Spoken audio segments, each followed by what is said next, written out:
This is Getting Past Subtitles. My name is Sean Peel. And I'm DK Lee.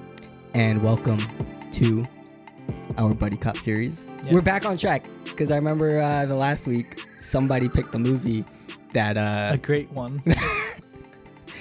Although it was not the... To each his own opinion, but that doesn't change the fact that it didn't line up with... You know, the theme that we're supposed to be talking about. I mean, it was half right? It was cop. Half right. You got the cop part right. It's just the buddy part was a little bit missing. Buddies. But yeah, this week we have Miss and Mrs. Cop. Which I would like to apologize. I think I said Mr. and Mrs. Cops for like... I think I've said that a few times too. And actually, so that's what I had on my notes. And I had like on the series. So somewhere like in the conception of it, I messed up. Yeah, we were probably thinking of Mr. and Mrs. Smith or something. Yeah. I guess I just saw it on Google and was like, oh, Mr. Like, yeah. But it is Miss and Mrs. Cops. Yeah. So I was quite... So basically, like, because of that misconception, anything that I would have thought the movie was like thrown out the window initially. Just like, okay, like it's a guy-girl buddy cop thing.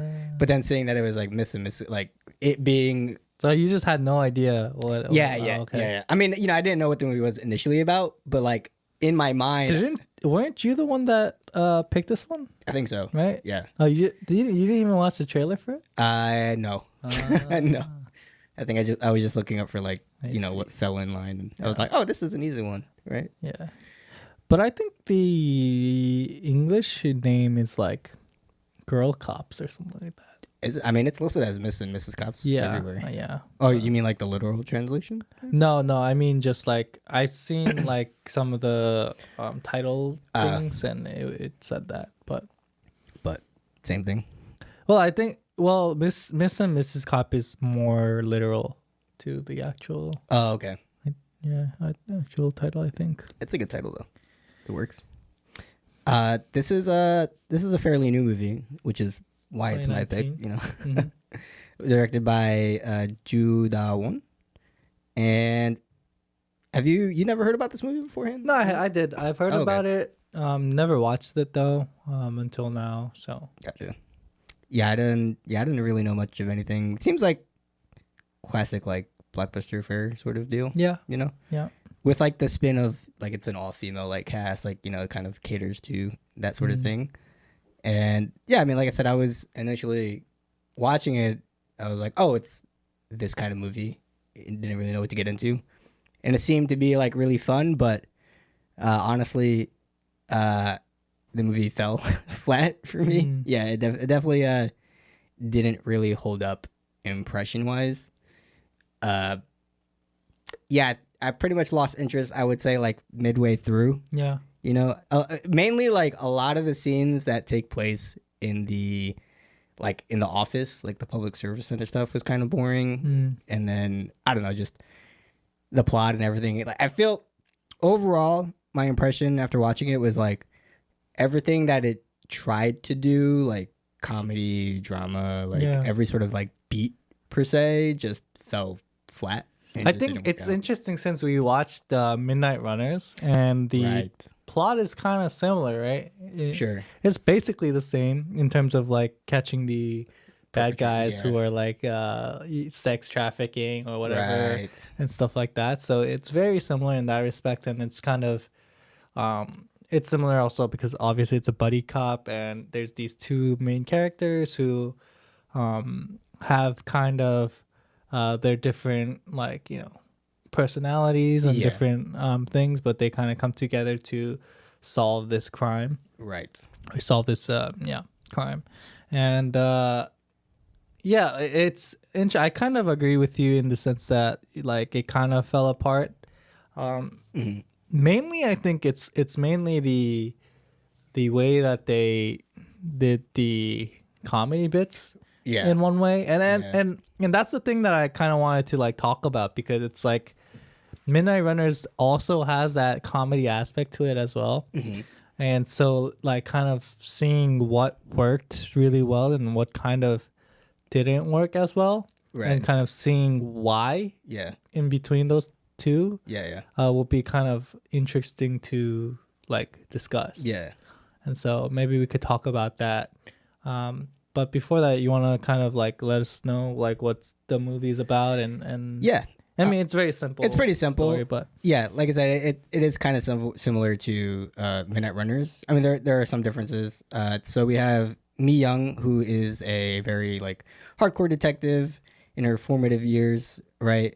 She's now, some years back, she's older. She's now a civil servant who's settled down with this fanboy of hers, as you've learned. Yeah. And he becomes her husband, and then they have a son, and they live together with his sister, Ji-hae, who works as a detective, but her deal is like she has a bit of an aggro problem. Yeah. She kind of goes apeshit on people. So basically, her actions after one incident where she attacks her brother unknowingly. Yeah. She's on like some kind of case. Like it was also like these like peeping Tom people who like have these like cameras and they like go under upskirt people, but right. I don't know how she didn't realize it was her brother. Right. You know what I mean? He wasn't like hidden or like no mask. Yeah, or, it's not.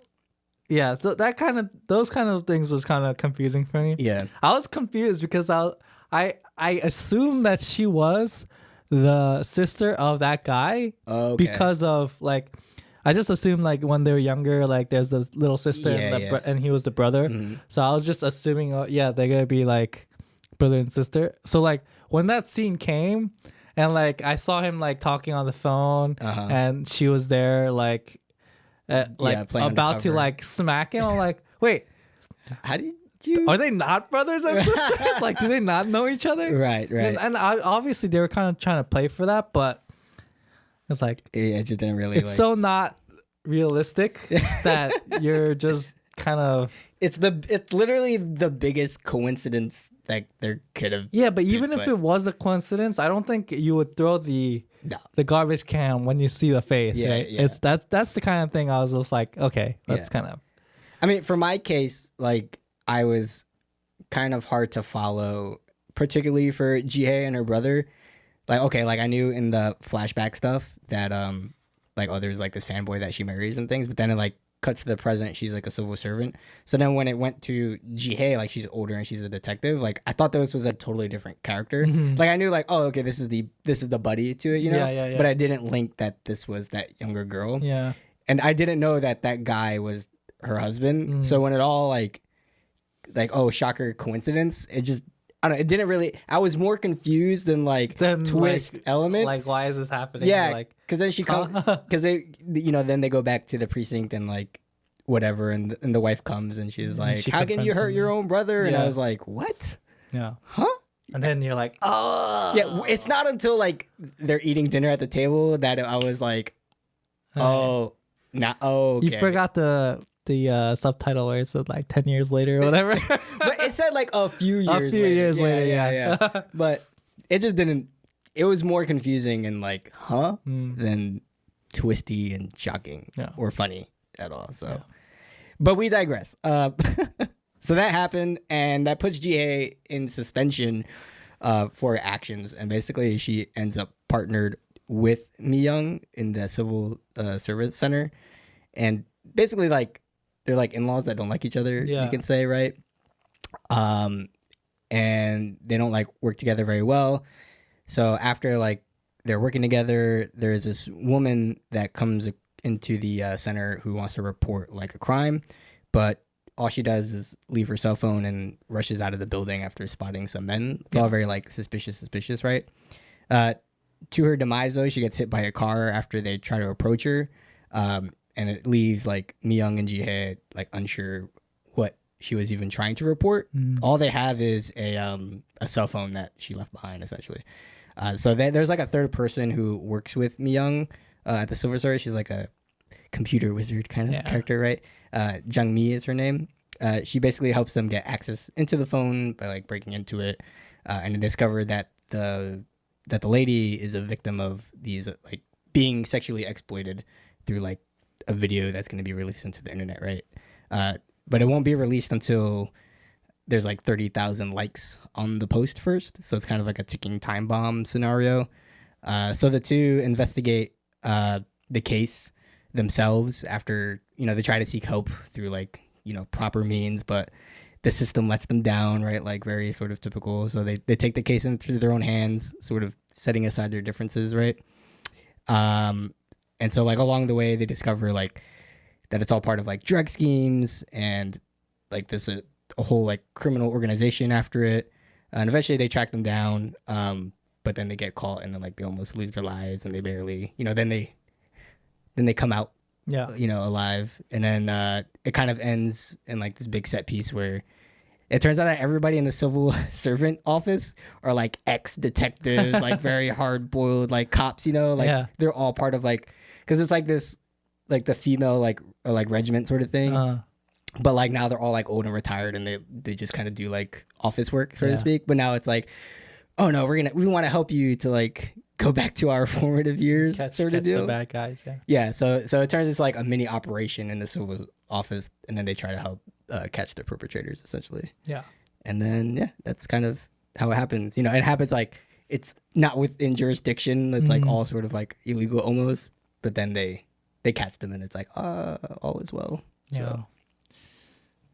But so like it follows like the same as Midnight Runners, where these two people, like the difference is like they're not rookies, right? Like they're actually well into their careers, like both of them. They just get sort of X'd out of their job, and then they kind of reignite the fire, so to speak, or they realize that like the people that they work with and the job that they do, like the system as a whole, like we're too busy. That thing's still the same, right? Like that part of the movie is kind of the same with Midnight Runners, where the system, the police, the other police are always busy and they're always doing other things, or they're looking for promotion or whatever, and that's kind of the hindrance that allows them, that makes them have to deal with it themselves. The catalyst for that. I think for me, I liked some of the setup of the movie. Okay. But I think that a lot of it kind of falls. A lot of it doesn't land. Like the setup of it kind of makes the movie like it starts the movie off on a bad footing, I feel like. Okay. A lot of the setup of the movie, like some of it I liked. I liked the fact that it's like these two cops who have like a certain, like who are kind of doing this together, and they're like these female cops who because it's like this the rape and all of that happening, and they really feel like it's something that they really need to take care of, and all of that I liked. But I didn't like the fact that like it felt so like everything felt very much like a caricature of just like the stereotypical, everything's like just to a T stereotype of something, right? And I just felt like that was very like it kind of ruins the movie and it doesn't give it its own like life. It just feels like they're just borrowing everything from something, right, and just plugging it in, and like because like if you think about it, like movies are kind of like a formula. You can make a formulaic movie. 100%. This is kind of very formulaic movie of like, let me just stick the buddy cop in here. Let me just stick the super super hacker in here, and let me throw in the like veteran cop, and let me throw in like it's just very formulaic in that way, right? And so like a lot of that I didn't like because it just felt like they're just using old material. Yeah. Like the things that I did like about the setup was the relationship with the prosecutor, his wife, his husband, who turns into an unemployed dude, and then and the dynamic between the fact that they're like in-laws or whatever was kind of interesting. But even that too is like, I liked it because it was interesting, but it really didn't amount to much. Like they didn't have to be in-laws, right? Because the guy, the husband dude, he didn't do anything. I don't even know why he's in the movie, to be honest, right? Like he really doesn't do much except for the fact that like he spots the younger one like when she gets drugged or whatever. Right. Near the end, not near the end, in the middle when like when she's like being gets taken off. away. Yeah, right. And that's basically it. Like he doesn't really do anything. He's like there for the comedic like relief, but Pretty much. it's not really that funny either. You know, like it doesn't really land. You know what it is? He's played as this useless person, and he also just feels like a useless character. And he's just useless all the time. He's useless all around. Yeah. Like why is he even there at at a certain point? Like, right. Like there's no arc to him. No. Like there's no growth from him. Yeah, it doesn't like come out and I don't know, does this like extraordinary save or he's just there. Yeah, he doesn't do anything much there, and he just seems like they just throw him in there whenever they kind of need or want to. I mean, in that scene where Ji-hae, like, okay, she goes into the club, right? And then she talks to the leaders or whatever, those guys that are like actually running the drug deal and like capturing these women, and then in turn she gets drugged and then gets carried out of the club. Yeah, like because he went away, the husband, with the rest of the crew, the guys, and left them to do it because they didn't want no part of it. And then he just comes out of nowhere. He's like after eating he's like, yeah, some convenience store, and he's just like, I wanted happens to spot them. Right. So like by that time, like he's out of my mind, and then he's just like replugged into the scene when he's like needed conveniently, Yeah, there's a lot of stuff like that. Like just the power level of Mi-young, like is just like it's okay if like they're the main character obviously, so they have some like they're strong or whatever, but it's just like they're strong for everything except for the bad guy. You know what I mean? That's the kind of thing I just feel it's like so. Oh, the challenge. There's no challenge though. Like you don't feel the challenge though because she's been beating up everyone anyways. Right. And then at the end, it's just because they need some kind of tension. Right. So they bring up this like guy, the bad guy starts beating her up. Yeah. But then it's like, do I really believe that at this point when even before then, like she was like beating up big dudes and like. Oh yeah. Yeah, I mean, like it's just like I don't know, like the. Oh, that one guy has a knife, so now he's a threat. Yeah, like the level of believability there. Like I know, like you're supposed to suspend that, but like it just kind of doesn't you hit undermine you in the right way. Yeah.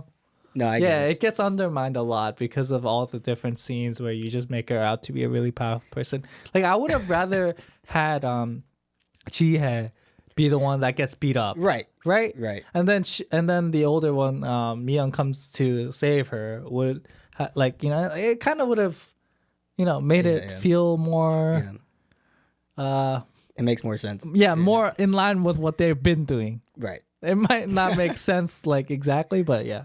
It's like if Ma Dong-seok's character from his movies, but then he finally gets to the bad guy. Yeah. And he just like loses the fight. Yeah. We're not been beating everyone the whole time. This is literally not the point of what you do. How did you lose that? I don't understand.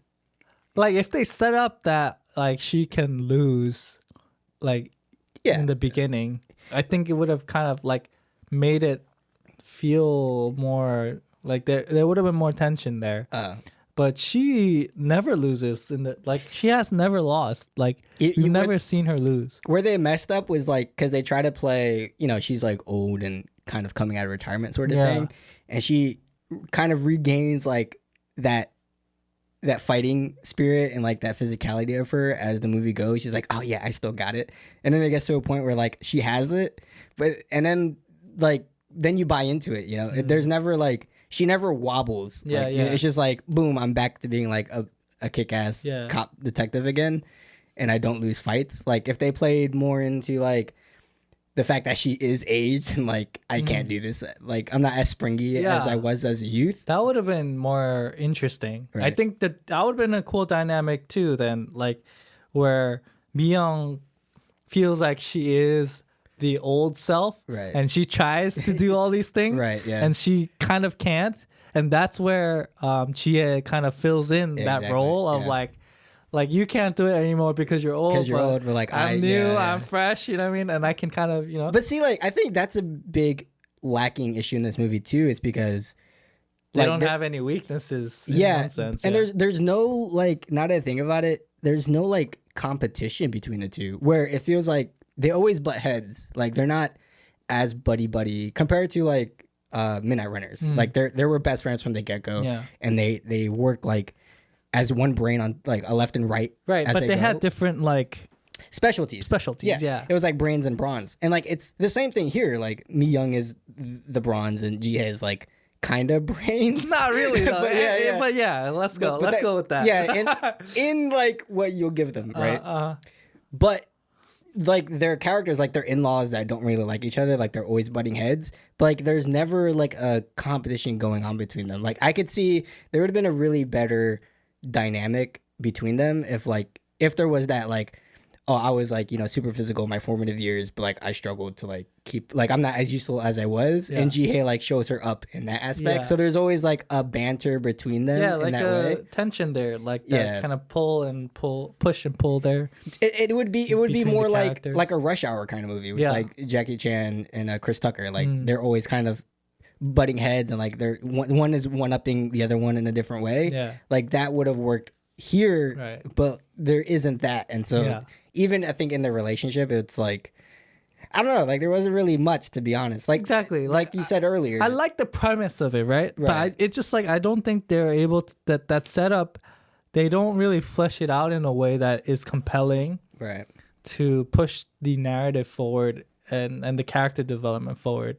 That is really like, oh wow, like this is fun to watch. Like seeing them like butt heads and seeing them grow together. Yeah. Isn't as fulfilling and satisfying as, let's say, like Midnight Runners. I mean, what do they even gain at the end of the movie, right? Because we know that they're in-laws, they butt heads like between each other. They're kind of friendly now, right? Yeah, it's like at the end, right? Like what was the issue, right? And then how did your relationship deepen at the end of the movie? It's not really anything. Yeah, and it's just like now we're happy in-laws. Yeah, and like the ending too, like when Chie goes to her police department, police the detective the team, right? And then she like throws the handcuffs, and then like she makes that speech, and, right, and like they're like, okay, we're gonna help you now, right? Yeah, she's like against the law now. She's like, I'll kill him if I have to. Yeah, and then the police chief comes out of nowhere. He's like, we're gonna help you now. He's like, I like you. You're gonna be a cop. You can't. You went mean cop. I support mean cop. Yeah. You're born to be a cop. And then they go and you know they it's like, okay, I'm gonna go to their houses just with no warrant and just pick them up, and you know, like they're just waiting for the chief to greenlight it. Yeah, like, no, we can't do that. That's against our job. But it's so like one dimensional, and there's nothing there that like. What made them feel like that speech was convincing when she made the exact same speech like 40 minutes ago when you know you just dropped him off because you had that big promotion getting that review or whatever. Yeah. And it's like, and like you said, like, okay, the cameo is great, by the way. I love the cameo for the chief. Yeah, Sung Dong-yi. Yeah. But it comes out of nowhere, like he's just like he's there in the movie, but he's always like asleep, like not interactive. Like and then out of nowhere, that too is like, so like why is he like, he seems like such an incompetent person, right? And he's the one who's like, like they're, you know, making a like a laughing stock out of the police, and you're the one that's literally doing nothing, like in the you are witness sleeping. To everything that you're the problem, right? Like you're the one that's like sleeping and like avoiding like all the calls and like acting like you're not there, and like, and then he's the one that gets up and it's like, oh, that's cool, it's a cool surprise, sure, but to what, back it up, you're the one like, and then he's the one that's like, like we can't make these criminals like make us a laughing stock of like, you know, or even, and he's also like, he's like, what are we even cops for, you know, like exactly. That's how he is, like, what are we even doing our jobs for, exactly, like, and like you haven't been doing anything the whole time, so like obviously that's the problem, right? See, like this is a really good comparison to Midnight Runners, right? Yeah. Even because that chief is completely opposite. Like he was involved, and he has a good reason for why he can't help, right? It's not like he doesn't want to help, but like he makes the compelling point of why he can't help, and what he says is like, you think that this is the only case that you have to go through, like there are like hundreds of other cases that are similar, or like other important things that people that need help, right? That was his argument for why he can't help these guys. But here he's just like, oh yeah, we can do it now, let's go. Like I feel bad for you because you threw this tantrum, and now like I woke up from my slumber, and we can get things rolling. Like, this is hilarious because it's the same actor. It's exactly. So it's like funny we're both hating and respecting him at the same time. Well, it's not his fault, right? It's the writing. So I'm not like bashing on him or the acting or anything like that. It's just about like the flow of the movie and the way that like the things logically make sense, and how the audience can feel like it's acceptable, right? The plot points and the things that is going on feels like it's a natural flow of things rather than like something just like brute forced into the movie. It's like now they have to be good. So we gotta right. It just feels like now is the big set piece that we're gonna have everyone come together, and like and that scene also too when Mi Young goes back to her own like workplace, and then everyone's like looking at her, and then the chief is like, I used to be I used to be part of the female detective team as well, and like, and I was like, oh, what? Yeah, huh? and then after that, she's like, yeah, I want you to go catch them as well, right? Like, she gives her full support, and then everyone starts giving full support, and like, Gia comes with the car, and she's like, get on, and then the hacker person comes, and she's like, like, and it's that moment when like everything comes together, right? It's that moment where like every person from the movie like contributes something, and we're all this big team, and we can finally like beat the bad guy kind of thing. It's like it's the underdog thing, right? It's such a formulaic part of like that movie like trope, that it just like, it's so plain, like you can see it so plainly that that's what they're going for, but it doesn't have any like heart to it. Like, it doesn't feel like a natural progression of like, okay, like I finally convinced these people, like the detectives or whatever, in a meaningful way, right? Or like, it's unearned. And like even the part where like Mi Young goes back and the detective, like the chief, like suddenly like says like all these things to her. It doesn't feel like like it was earned, or like she like felt the plight of this character who's been trying so hard to get this case like figured out, and then she sees that, and then that's why she felt moved to like help her out. Nothing like that, right? It just felt like, oh, I used to be a female cop like you. I used to be young and had a drive. This is what it means to be a cop. It's just like the execution of it, right? It just felt kind of weak. Like I said, it's all too formulaic. Like really, it just, nothing feels earned at the end of the day. Which is unfortunate. Like I don't know. It's funny, like, because it just seems like an easy grab of a movie and like of a plot. Like, it's all very like female centric. Like, they have the right tools. They just didn't put it together well. Like I think it's great. Like I said, I think the setup is cool. I think it's different to have these in-laws or buddy cops, right? I think it's fine to have like, it's very female centric, and they play a lot to the themes, and everything kind of supports each other. Even the case that they do is about sexual exploitation, so that's why that they're personally really they're really invested themselves, which is why they even go after it. But like like even that isn't really come across well by the characters. I felt like either, and because it's just they have like all these materials that feel like they work together like on paper, right? But just when they put it together and like the product that we have isn't as meaningful as it should be. Yeah. Like, yeah, it just feels like a lot of the scenes are there just so we can move the story forward. yeah. But the connecting like character development or the arc of the characters or even the plot feels very disconnected sometimes. Right. In the way that the characters behave or like mainly that, like how the characters behave within within the situation where it almost feels like it's a complete 180 for some of these characters. Yeah. From the way that they were acting. Yeah. And you're just kind of, you don't feel like it was earned, right? Like those like character development doesn't feel like it was earned. Like those detectives in Chia's camp or like even like Gia herself, like in that scene where she just goes straight up ape shit because they capture the foreigners in the tattoo parlors, right? Who are trafficking the drugs. Yeah.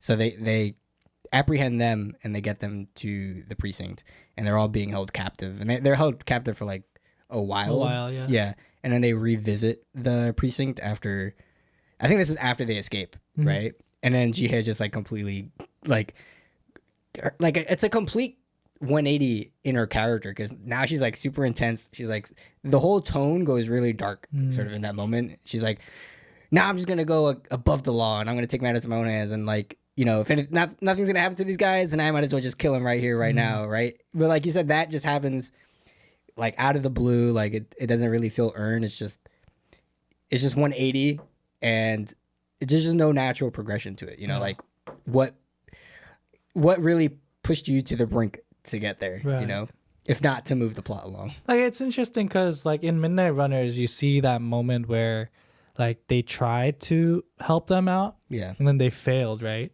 And then like there's that whole montage of them like training to like prepare themselves to like, we're gonna get this done. Yeah, we're gonna get it done. And like that kind of like natural progression feels good. Yeah. Like when you watch it, you're like, okay, like these guys, they were trying and they got close, but you know, they failed.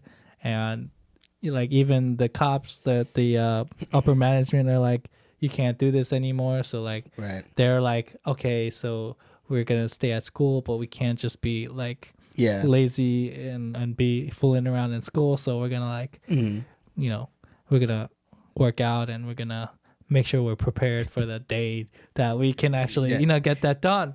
And like those kinds of like moments of preparation or like moments, even if it feels like it's just them like working out or whatever, it's development of them as characters, and bringing them into a point where the audience can feel like, oh yeah, these guys really are working for something, right? Like they're prepping themselves for something, and that kind of gradual like arc is very important. It's kind of like if you watch Dragon Ball Z, right? And you're watching Dragon Ball Z, and if Goku was freaking strong from the moment that he like came out and he just beats the bad guy instead of going into the hyperbolic time chamber and working at like you know, training for like hundreds and thousands of hours, right? It's kind of like that. Like you need something that you know brings that tension like there. Like that's part of the buildup of the tension, right? It's like I can't, you know, like the characters are not there yet, so they're you know getting to that point where they can finally beat the bad guy or whatever, and that's kind of missing in this movie, right? Like that gradual arc, gradual movement towards the big thing. Yeah, it's just like what happened, the setup happens, and then the part where they kind of fail happens, and it's like boom, we're gonna finally beat the bad guys, like all of a sudden. Like I said, it is skipping steps, but like I said, it's right. They have to, you know, attempt to achieve something. You fail, right? They have that, but then what they're missing is like you go to your lowest point, and then you're supposed to like gain or learn something to then go back and then face and re-achieve, right, in the second attempt. But they're kind of given everything, right? Exactly. Right. That's the thing. Yeah. It doesn't feel, like you said, it doesn't feel earned. It just felt like everything falls from the sky, right? Like the chief is like, okay, we're gonna now I like support you. this. Yeah. And then the other chief is like, I support you as well. The hacker, of course, like the hacker is like the one thing that really like, it's such a bad trope, I think, because because it like it removes the like intelligence or like the skill of the detective work, right? Yeah. Like that's the worst thing that you could do, because there's like, okay, like go find out like where these track all these cars and like find out, like you can do anything with hacking, like the hacking magic of a film like is so powerful. Like honestly, like you can make up anything and be like, yeah, like we were able to like go through this and enhance, you know what I mean? Like those kinds of things are the biggest like investigation cheat sheet. In script. Look, how like it's just like you can do anything with a hacker and it feels cheap. Right? Yeah. Because she can just give you whatever information you need at any point in time, and it never feels like you worked for it. True. It's like, okay, I'm gonna put in a hacker. It's like yeah. Yeah. Like the character itself was kind of like. I'm just so kind of mind blown because it never has been pitched to me in that way, but it makes so much sense. No, it does though, because like that's why like even in Midnight Runners there was almost that happening. Kind of. But at least they worked a lot for everything else, right? And then at the end they kind of go to her and ask her for one thing. Yeah, it was very specific what it was. Yes, right. It was the license plate. Yeah, but they had an entire setup and then like tying the knot, right? Yeah. Like it came. Their first teacher came back and like it was a whole like, circle. And it was them that figured out all the different trails to get to that point. Yes. Yeah. Whereas here it's just like the hacker's like, okay, I got this. Yeah. I'm gonna give you this now. I know where the cars are. Yeah. And I used to be a freaking NSA hacker. Yeah. NSA hacker. Like that's the only justification. Yeah. And you're like, oh, where are these superpowers coming from? Everyone's like a superhero here. Yeah. But no, that is a really good point. Like nothing is earned. Like literally what they needed was the support of their peers, right? Because they were doing the entire investigation. I mean, even with the hacker, but it was just the two ladies on their own.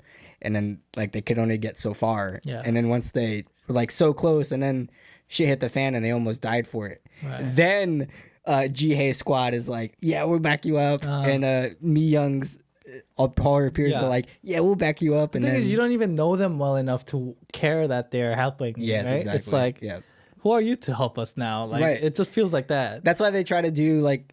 That's why it's like there's like the pull under the rug. Like, oh, we all used to be like special secret agents that have these like, specialized skills, and it's like, I don't care. Like I don't care because like what really got me was. Like, okay, this is what we're really going for. But then Mi Young acts so surprised in that scene. And I was like, this is so dumb. This is so silly to me. Yeah.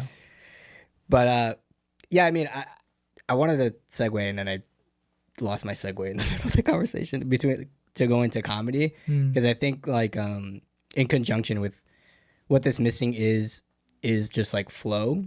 And I think, like, with Midnight Runners, like, they have, like, that flow. But they also have, I don't know, they have like a consistency to the movie, like tonally wise, like the plot moves forward, but there is just the same consistent like tone identity of what the movie is. Whereas this movie feels like very like blockbustery and just like beat, okay, next beat. Like it feels segmented and it's mechanical. Yeah, almost, right. And I think that's where I think a big part of why the comedy falls flat is because like what's coming, like it's put in specific places and it's really try hard. Yeah. At the end of the day too. Yeah. It's not worked into a flow of it's kind of like what we talked about, right? Where it's like a lot of the situational comedy that we talked about that makes the movies like this work really well is it's not like these like slapstick comedy just for the sake of comedy things, but it's a lot of these like situational things where it comes from the relationship between the characters, or it's coming from the situation at hand, and they kind of throw a like witty remark or something like that really makes it genuinely like embedded within the scene and embedded within the world. Right. Whereas this one, it really, so some of them really takes you out, right? It really is slapstick. Like one of the scenes that really kind of got me was when Chia is like chasing that one the guy with all the cameras and all whatever, and he's like running and she's like chasing after him, and later on Byung comes, but like she's coming on like the Segway, whatever it's called, and like you start seeing that anime like thing coming through, the and action lines, the action lines, and it's like really it's not that funny. It's not, and it really like kind of throws you out of the moment too. It does, and like, of course, the hacker's telling her everything, everywhere, every which way to go like Chia, right? Take a right on the alley, to the left. Yeah, like those kinds of things really, like that kind of comedy really takes you out of the movie, I think. Yeah. 100%. And it's hard because it's not like an easy thing, right? Like putting these like comedy moments, I feel like it's actually a really hard thing to do to make it right. And like this is one example where like it's wrong. Like easily wrong. Yeah, like unfortunately. I think there are certain moments where the comedy works a little bit better. Yeah. Right? I agree. But I think the moment before that, when they walk into the hotel and there's like it's another cameo with the guy. He's like, yeah. And he's like playing computer games.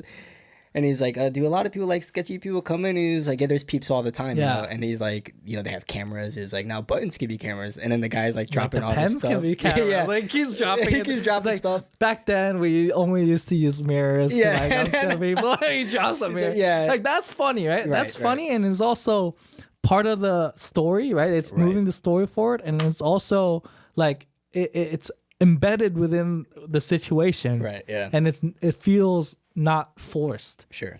Like obviously the funny part is exaggerated, like they're exaggerating those moments. Yeah. But it doesn't feel like complete, like I'm out of this, moment. Yeah. It doesn't pull you out. Yeah. It is like pretty slapsticky, like, but it, like I said, it doesn't detach itself from. Right.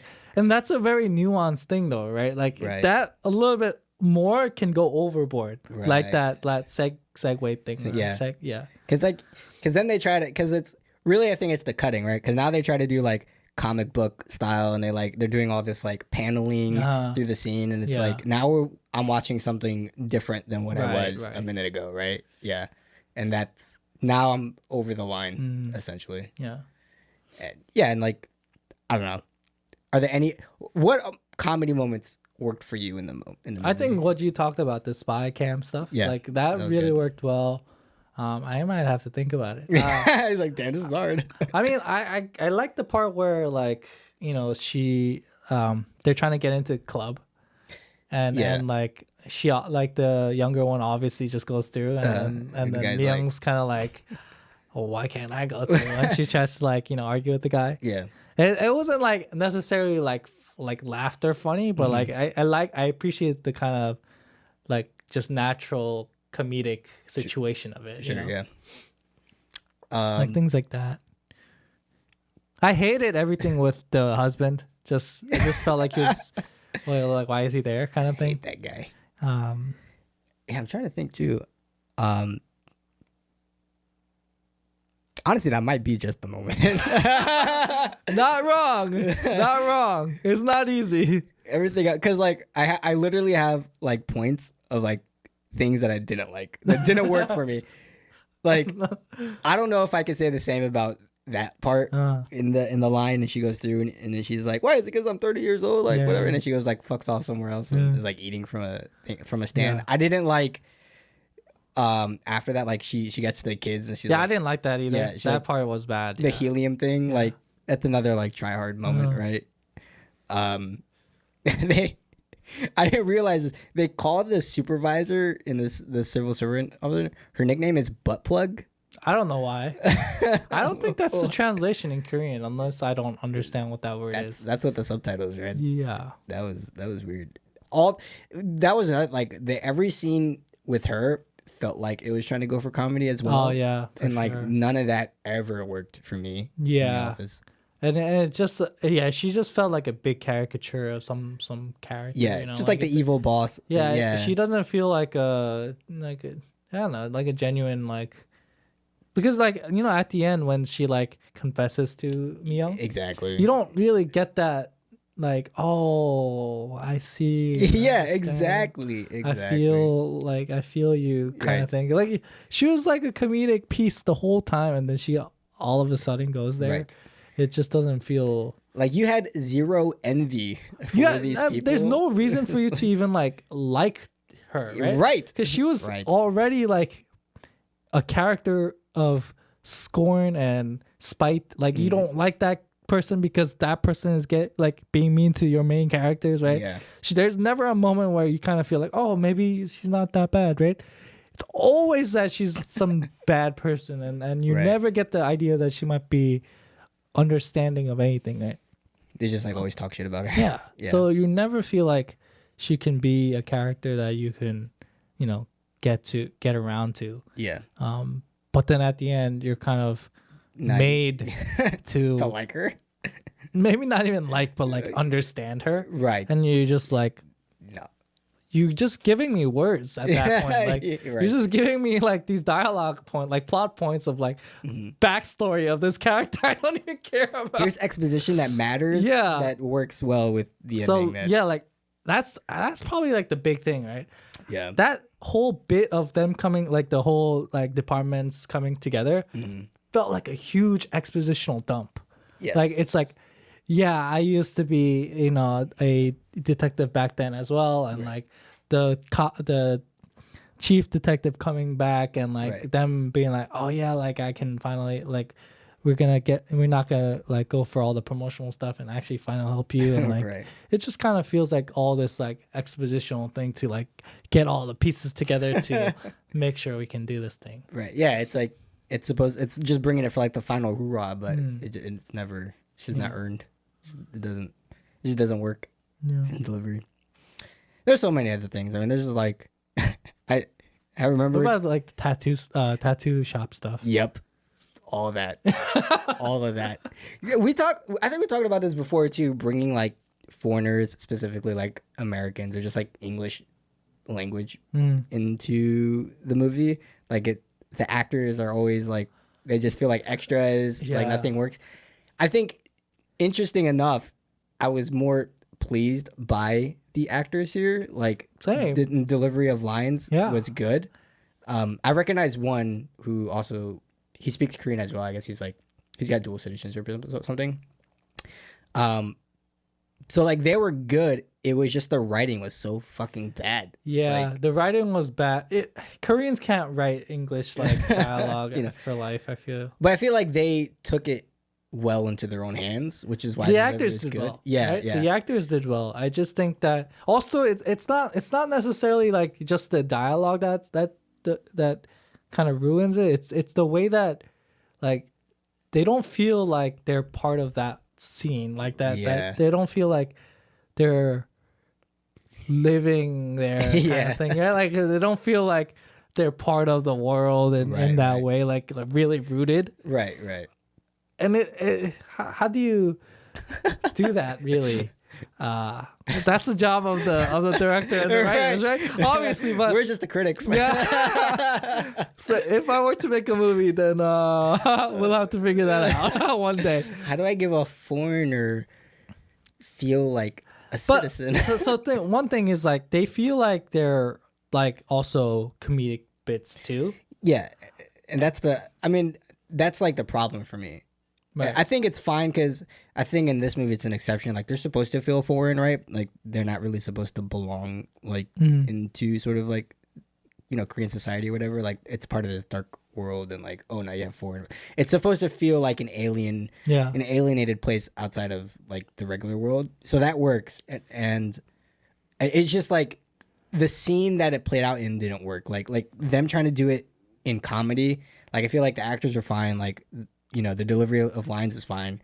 It was just like putting them in that scenario where, oh, we think like you're the drug trafficker that we're looking for, and it's like constant miscommunication. Like, I'm looking for the thing, and he's like, what? He's like, huh? Like, it's not his fault. It's just like the scene way itself. that works out, right? But also it's also like the tonal like inconsistencies too. Yeah, especially when they go to the other tattoo shop where they're like, oh yeah, right and they go to the real one, and then the guys come out of the like of the back shot. Yeah, and then they like they're supposed to be threatening, right? But they also have to be funny at the same time, and that completely like bad, kills the way that the scene like tonally is. Like, you're not sure if it's supposed to be a comedic part, or if they're supposed to be threatening. Yeah. Like, you're like, the dude comes out with a barber, like the shaver, and like they're all like kind of looking like clumsy dudes, and like, it never feels like, at that point you're like, okay, so it's a comedic thing, right? Yeah. And then, but like, you're also like, but they're also supposed to be like John Wick. Yeah, they're also supposed to be like scary, or like they're supposed to be threatening. Like, you don't know. Yeah. Because the whole thing when they get to that place is like, oh, like this is like the shady part of town. Like, like we're actually like, you know, going to try to get the drugs and stuff. And then it's like, like they're just fools. Like, they're just idiots. You know, idiots. Yeah.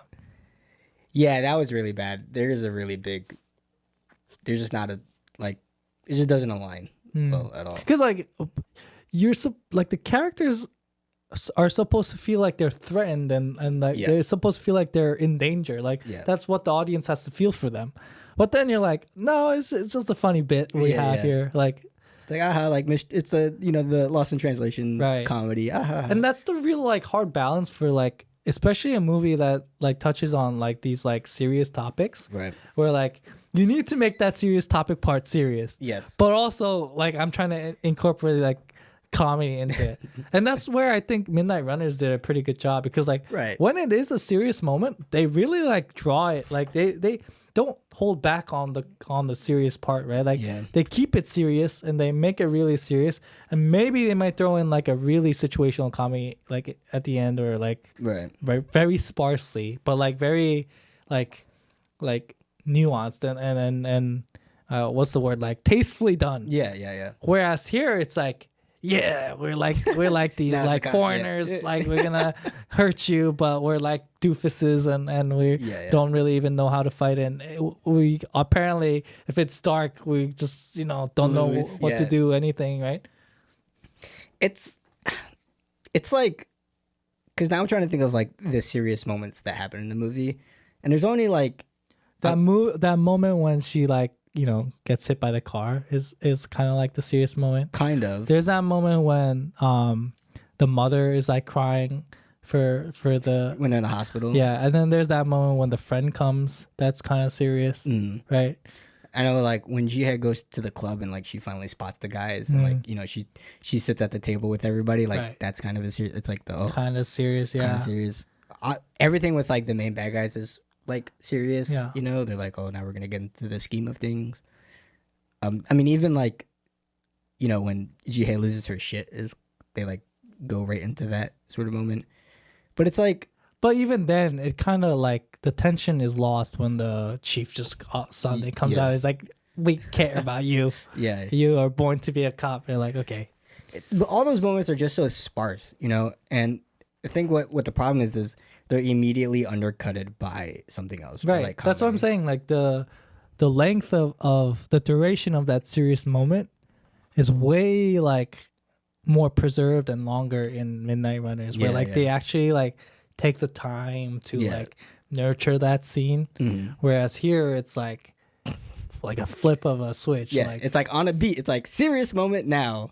Now action moment. Now comedy. Now, and it's like a big example to that for me would be when Ji is like captured, and then Mi Young and her husband crack down on the place, and she goes to rescue them, and it's like serious moment before them, like, oh, we're gonna kill this girl, and then like even the other guy that's working under him is like, oh, I didn't sign up for murder, right? And it's like oh, and the guy in the back is like, oh, we got the new drug. It's like all serious. It's like, oh, you know, master plan coming together, and then boom, like Rain on Parade, action scene, like I gotta save her, fight. Then they lose, and then then like they set the place on fire and then they tie them to the shelf. And then what you think is a serious moment for their lives turns out into a comedy moment into escaping. But even before that, the moment when the husband and the wife just burst in, and then and the husband was like, you're not gonna be my brother. Like, it's like comedy sister. entrance. Yeah, that comedic entrance like completely throws the tension down the window, out the window. It's like we were like dark and brooding, and then at a moment's notice, we went into like, here's comedy. And then they go back into the serious, like, action scene. Right. But then it doesn't really feel like, it's like, you're like popping the balloon even before it's like, fully like, inflated.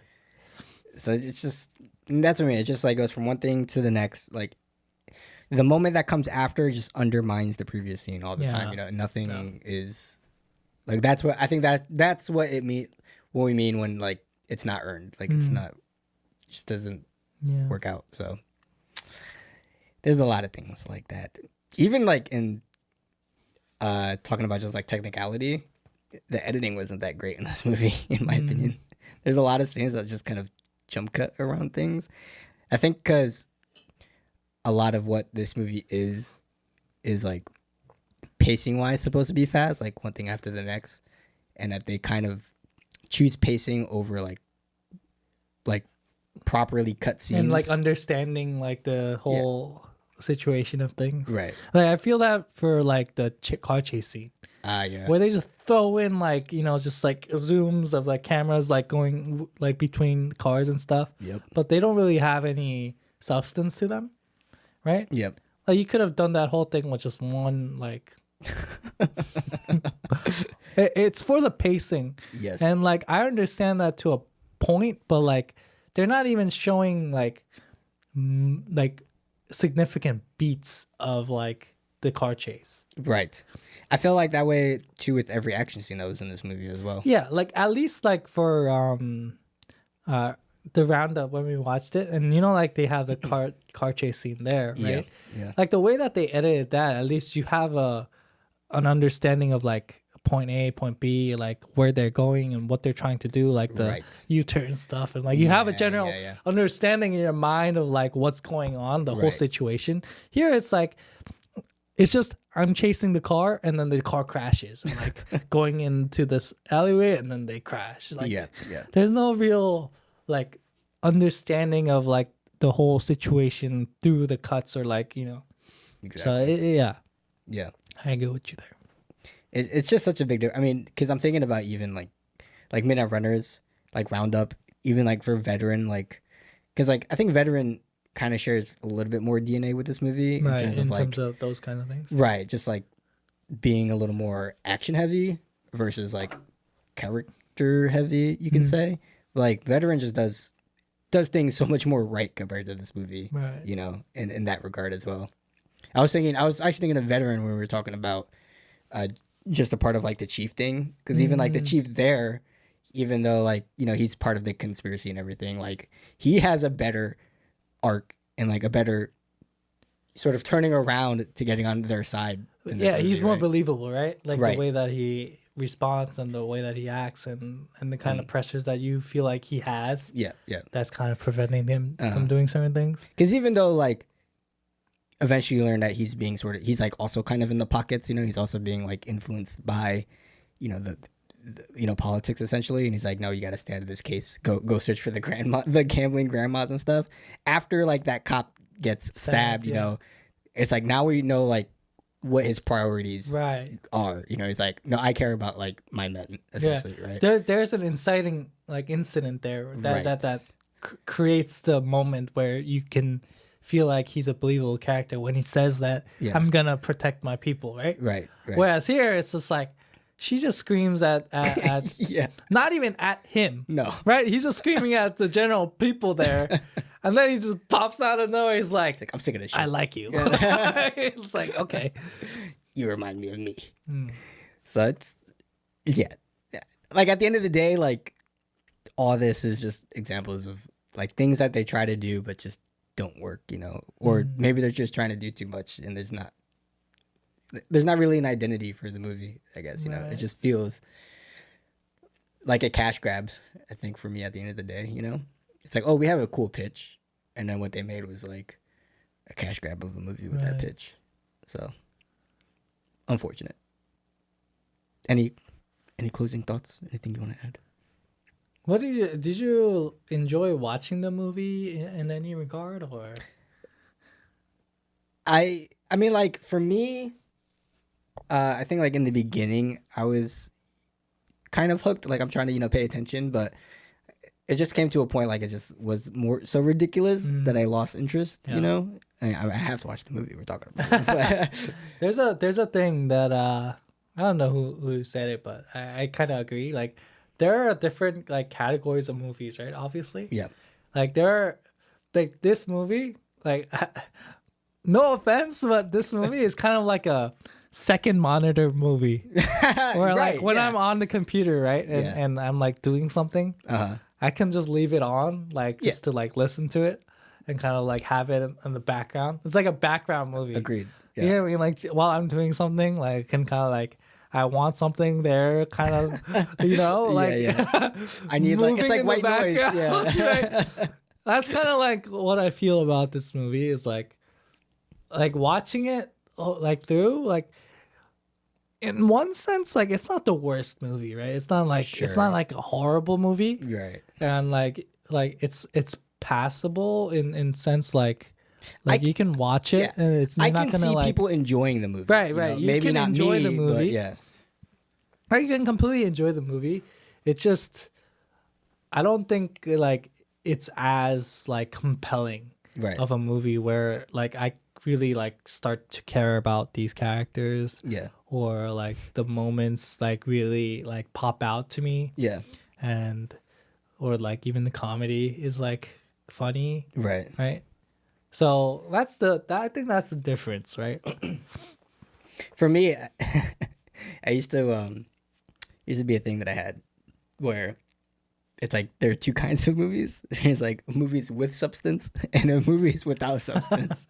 This is a movie without substance. Like, I don't think that's the thing. Like, I don't think that it has no substance. I think this is a movie that tries to have substance, but doesn't nail getting it. You know? Right. It tries to have the elements of like, you know, like especially like the heavy topics in the movie. I feel like are quite like important. They're relevant. Relevant and important, but I don't think the execution helps in telling that story in a way that's compelling.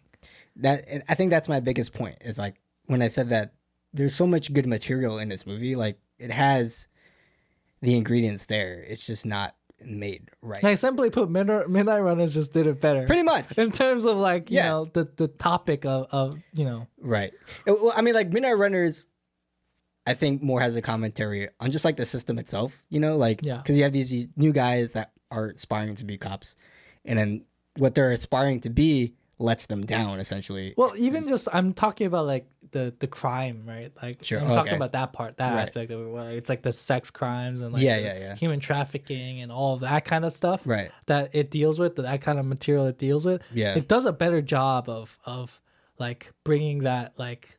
Yeah, like really like making you feel like, oh man, this sucks. Yeah, this is a where here you still feel that obviously because it's such a, you know, it's such a big bad thing, but it doesn't compel you in the same way that I guess Midnight Runner does. 100%. I think which is an even more unfortunate point because especially with this movie being like we have female leads and that specifically to them as women, like this is something that they have to deal with. It should be easier, right? In one sense, right? To do that. And I think that part of it is because of that fact that you kind of feel drawn to it. Right. But it just doesn't do it well enough for you to feel like this whole thing like is compelling you to really care even more than, let's say, Midnight Runner. Yeah. Do the characters... That's kind of unfortunate. Do you think the characters themselves even cared that much for like their own motivation to do this? Like it's definitely brought up like for them, like, oh, you know, as women, like et cetera, and like even like there are a lot of scenes too where, you know, they're being confronted and they're being like held back because they're women, like especially for Ji-hae as like her squad, like her her team is mostly male, and like she tries to get them to help her directly, but they're like no, like you're going over your head, like these like petty like sexual exploitation things happen all the time, like it's whatever, and that's just like a spit in the face to her, So like those topics are brought up certainly, but even then it's like she just goes along with that as well, like Gia, like there's no moment where like there's this big confrontation of like how could you do that, like there's that little moment like when they're in the car and she starts talking to them about it, but like there's no battle of like idealism there, right? Like there's no real like confrontation there, because at the end they're just like, oh yeah, you're right and I'm wrong, and like we're gonna help you now kind of thing, and you never really get that confrontation.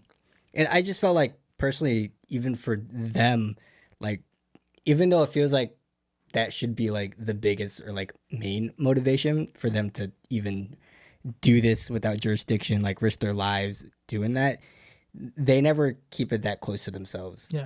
That is the one reason they're even doing this job. They don't even do it because of that. They just do it because Chia finally like kind of, I guess, convinces them. Right. It's not because of the issue that they're mad that they decide to do it. It's because Chia tells them that this is a thing, Yeah.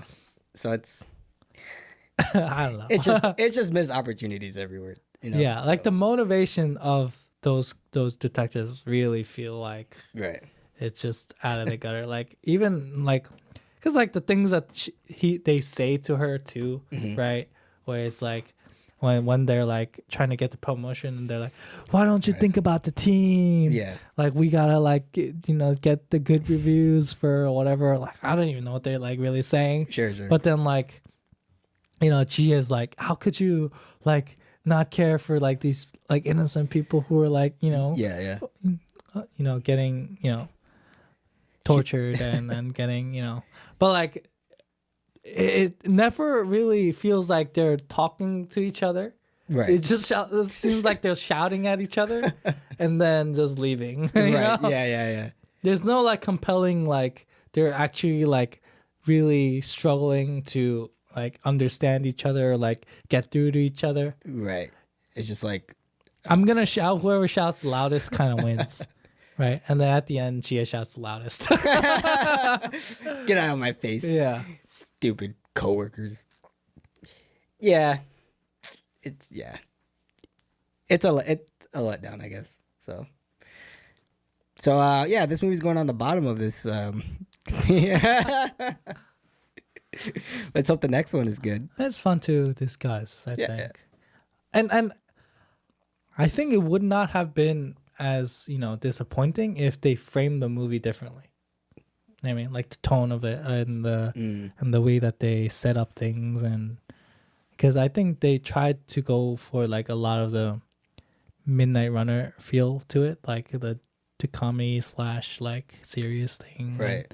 And maybe if they went a little more like serious, right, or maybe just like more into the comedy, right, instead of like throwing in like popcorn, like different things. Yeah, I guess. I mean, that's just stick to one thing, Like, right, it's the consistency thing. Yeah, stick to it. Unless you can really like, really master, get that, that line, that right? tightrope. Yeah. Really stand on that tightrope. So for next week, this is yours for sure. Of course. 1988. It says Lee all over that. What do you mean? What do you mean? Tiger on Beat by Lau Kar Lung. Do you remember? Have you seen this? I've never watched this. No. I don't even know what. Well, I might have, but it probably was a really long time ago that I just don't remember anymore. It's one of those movies where like, your parents are watching it and you're kind of like come into the living room. Oh yeah, you're like, what is that? And what's that? And then you kind of look at it a few times and you leave. Yeah. It might have been one of those movies. There's a lot of those. A drug dealer joins forces with two mismatched cops to crack a band of heroin dealers. Okay. I mean, yeah, it sounds like it fits. Hopefully it does. You're 1 to 0. Yeah, you're 0 for 1 right now. You're on tight leash, sir. You might need to get a new host. Yikes. taking applications now. Please email us at. Yeah, and that'll be the last one for the Buddy Cop series. After that, and then we'll announce what comes afterwards. But yeah, that'll do it for Miss and Mrs. Cops. You know, okay movie, I guess. Would you still recommend this movie to people? Or like I said, if you need something on your second monitor, this is the one. There you go. Yeah, there you go. That's fair. Yeah, so next week we'll do Tiger on Beat. If you want to listen to it early, shout out to the Patreon page where you can sign up and listen to that early, along with some other exclusive goodies and movies that we talk about. Go check that out. Other than that, we will see you next week. Thanks for listening, guys. Peace. Bye.